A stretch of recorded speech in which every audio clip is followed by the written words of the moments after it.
Nossa, quanto tempo eu não venho num parque de diversões. Eu acho que a última vez que eu tive num lugar desses, eu ainda era adolescente. E olhando todos esses brinquedos por aqui, me faz lembrar muitas coisas. Inclusive da matemática. Pode acreditar. E sabe que área da matemática me vem à cabeça? A trigonometria. Trigonometria é uma área da matemática que se preocupa em estudar as relações entre os lados de um triângulo e os seus ângulos. Os triângulos e as suas propriedades são extremamente importantes desde a antiguidade. Através da relação dos lados e ângulos de triângulos semelhantes, grandes pensadores resolveram problemas bastante complexos para sua época. Na Grécia Antiga, então, nós vamos encontrar vários pensadores, vários pesquisadores da época, né? Um deles que me vem à cabeça é o Aristarco de Samos. Foi a primeira pessoa a determinar, por exemplo, a distância da Terra à Lua e a distância da Terra ao Sol. E para isso ele usou relações trigonométricas num triângulo plano e calculou a distância da Terra ao Sol em 8 milhões de quilômetros. Claro, hoje nós sabemos que esse valor está muito errado, mas para aquela época já era um valor fantástico.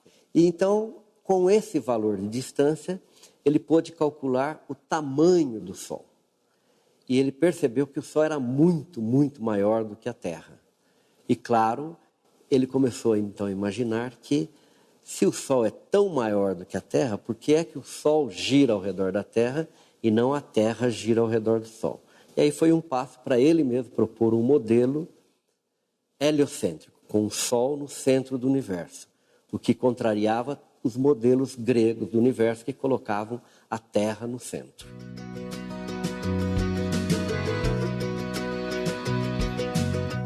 Dá para perceber que os triângulos foram muito importantes para o desenvolvimento da matemática.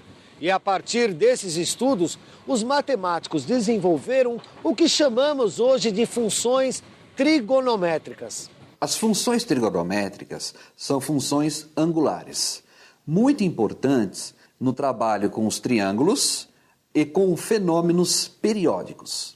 Se a gente pegar um triângulo retângulo, vamos perceber que, conhecendo um pouco sobre as relações entre seus ângulos e lados, podemos determinar muitas coisas. E é com isso que as funções trigonométricas trabalham. A função seno trabalha com a razão entre o cateto oposto e a hipotenusa desse triângulo. A função cosseno a gente descobre calculando a razão entre o cateto adjacente e a hipotenusa. Já a tangente é determinada pela razão entre o cateto oposto e o cateto adjacente desse triângulo.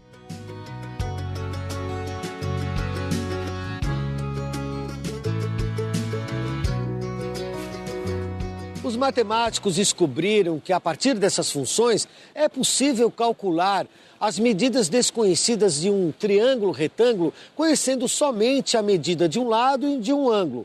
Agora, como é que se faz para calcular isso?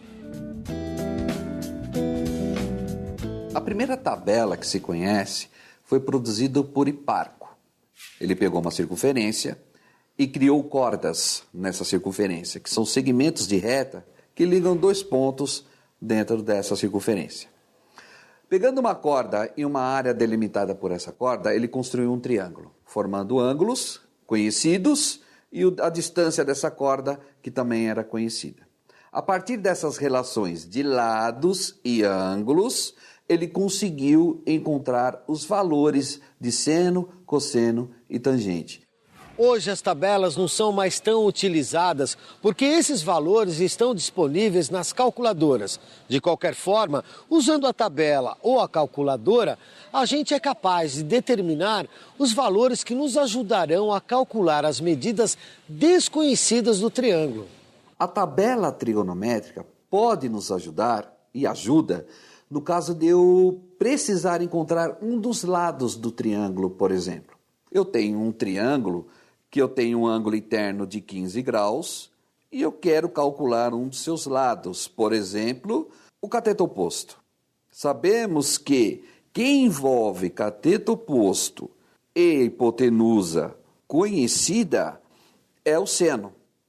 E eu vou na tabela e verifico quem é o seno de 15 e uso a definição. Seno de 15 é cateto oposto, x, que eu quero encontrar, dividido pela hipotenusa, 5, que é dado. Seno de 15 pela tabela trigonométrica é 0,26, que é igual a x sobre 5. Fazendo a operação matemática, 0,26 vezes 5 é igual a x. Ou seja, o valor desse cateto é 1,30. Legal, mas para que serve esse cálculo? A trigonometria ela está super presente no estudo astronômico que a gente faz, né, do universo de uma maneira geral. Os astros estão tão longe, que para medir a distância, eu uso várias estratégias, várias técnicas. A primeira estratégia, o primeiro passo, é o fundamental. É ele que vai determinar a qualidade do que vem depois. Okay? E esse primeiro passo é a medida de um ângulo e a utilização de uma lei de seno, cosseno, da trigonometria plana, como a gente aprende na escola muito cedo, não é? A topografia é a arte de representar a Terra, ou seja, nós somos responsáveis por representar a forma e dimensão da Terra. Eu, em campo, vou medindo ângulos e distâncias. Para colocar no papel e representar isso no papel, eu tenho que ter coordenadas. Assim, eu aplico a trigonometria e transformo esse ângulo, essa distância, através do cálculo de seno e cosseno, em uma coordenada. Bons exemplos, né? Sabe por que eu lembrei da trigonometria justo aqui no parque? Por causa do ciclo trigonométrico. O ciclo trigonométrico é um artifício matemático que ajuda a quem estuda trigonometria a construir triângulos dentro do ciclo trigonométrico envolvendo diferentes ângulos. Assim, é muito mais fácil você construir uma tabela utilizando desses diferentes ângulos, envolvendo o seno, cosseno e a tangente. O ciclo trigonométrico pode ser representado por um círculo de raio 1, orientado no sentido anti-horário. No centro, dois eixos perpendiculares se cruzam, assim como no plano cartesiano que a gente já conhece. Mas aqui, o eixo horizontal é chamado de eixo dos cossenos e o vertical de eixo dos senos. Se a gente olhar para a roda gigante, a gente vai perceber que ela é um ótimo exemplo para entender o ciclo trigonométrico. Sobre a imagem da roda, podemos representar o círculo e os eixos dos cossenos e dos senos. E cada região entre os dois eixos representa um quadrante. Se o ângulo a ser estudado está entre 0 e 90 graus, o trabalho está sendo feito no primeiro quadrante. Se o ângulo estiver entre 90 e 180, o trabalho está sendo feito no segundo quadrante. Se o ângulo estiver entre 180 e 270, o trabalho está sendo feito no terceiro quadrante. E por último, se o ângulo que eu estou trabalhando está entre 270 e 360, isso implica que eu estou trabalhando no quarto quadrante.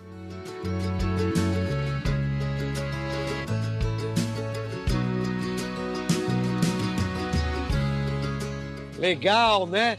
Mas se a gente imaginar que uma das cadeiras da roda gigante é um ponto do gráfico, podemos descobrir relações importantes. Agora tá alto. Levando em conta que a cadeira é o ponto P e o ponto 0 é o local onde os eixos se encontram, a gente consegue imaginar um triângulo retângulo marcando como ponto P' o reflexo do ponto P no eixo dos cossenos. Então, aqui a gente tem um triângulo retângulo formado pelos pontos 0, P e P'.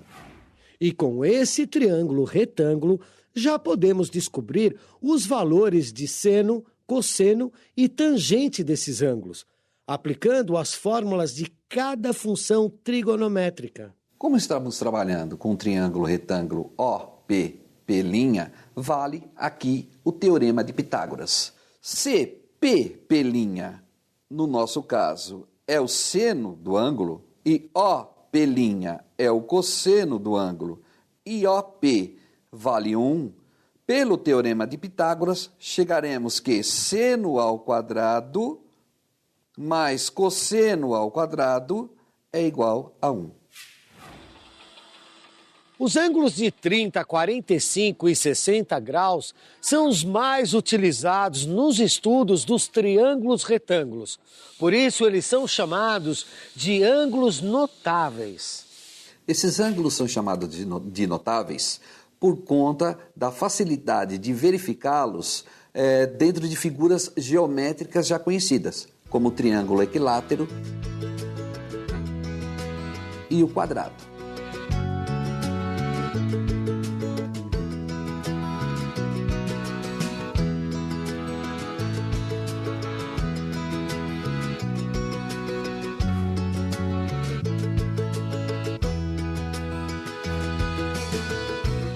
Bom, agora que a gente já sabe um pouco de trigonometria, eu vou indo porque a pessoa que eu estava esperando acabou de chegar. E aí, pessoal, tô bonitão? Me desejo boa sorte, hein? Valeu, tchau! E aí, querida? Bem? Tudo Como é que bem? você tá? Tô ótimo, graças a Deus. Então tá bom. Olha o que eu trouxe pra você. Ah, isso é pra mim? É, um presentinho. Ai, que lindo. Eu espero que você Tá sendo goste. merecedora, assim? Ah, claro, você merece muito mais. Ah.